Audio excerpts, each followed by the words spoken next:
Any update on Michael at this point? No, he's still under evaluation. We should know more tomorrow, Pat. How do you adapt then, knowing he might not be in the lineup?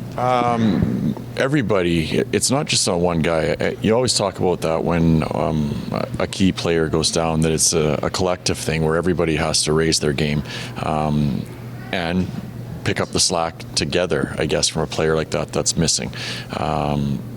So you have to make sure that if you're a guy that's going to get some more ice time in certain situations, I think you look at it as a great opportunity and one that you want to take advantage of, and that's what we want from our players if Michael doesn't happen to be ready to go.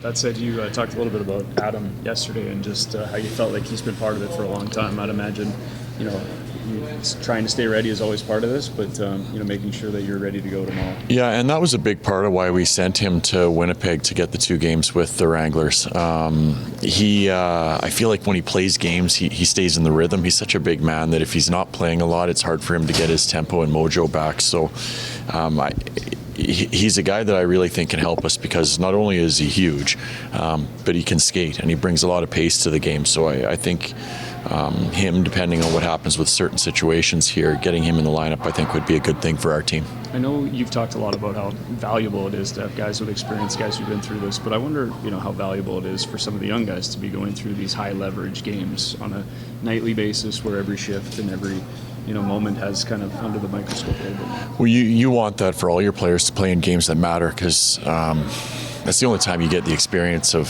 certain situations. When game's on the line and you're on the ice, how do you handle it? If you're not in the mix or games don't matter all that much, it's easy, and that's why you look at some teams that are out of it and they give young guys a chance and everybody gets so excited about the young guys. Well, it's a little different because the games that they're playing in aren't quite the same. So it is a big deal for older guys. It's a big deal for younger guys to try to get themselves into a position where they feel comfortable in all these situations and they learn how to raise their level. It's important for us.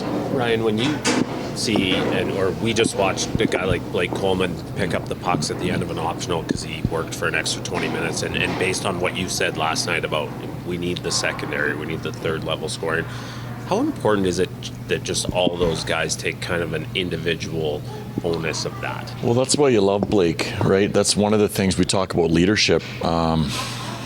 You want things like that to rub off on other players. So if a younger player sees Blake doing it, trying to make his game a little bit better in certain areas, the younger guy's going to be like, this guy's won 2 Stanley Cups. This is something that I have to do. So I think there's a lot of players like Frost, Farabee, Sharon, guys that were on the ice today. They want to help the team and they want to contribute. So getting on the ice and feeling pucks a little bit is important. Like, you can't rely on 2 people. And I think there's a lot of people around our room that understand that. Can you throw a center out to take a draw and try and get him off, or is that annoying as a coach to have to? In which situation, John? Offensively or defensively? Like if you're down to center, yeah, and you have, let's say Nas is going well. Yeah. Can you start him on the face-off and then change him quick, or is that? Sure, but in a situation like Nas, if he's out there for an offensive zone face-off, Nas is staying on the ice, and we'd want him to, right? The challenge sometimes with Nas, he's used to play some heavy minutes, so putting him out for defensive face-off, telling him to come off, he's still probably not in a situation where he's getting the right amount of rest. So there's always a fine line. I think if you have the luxury of having a guy that's a face-off specialist, those are most definitely situations where you can use that player to your advantage. I think twice this year, Jonathan set a new career high in terms of minutes played in a game. What does that say just in terms of your trust in him and how far he's come now in year 3 with the team? Well, I would say unfortunately his minutes were way up last night because he was on the ice for almost the whole overtime.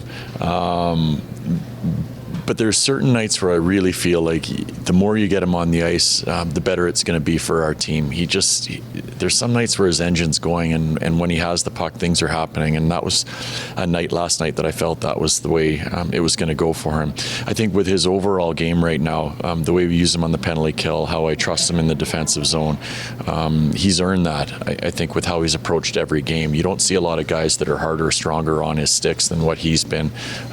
And I think becoming a player that's well-rounded is very important to him, and I think that's something that his body language and his attitude has shown me, so putting him in those situations is easy for me this year.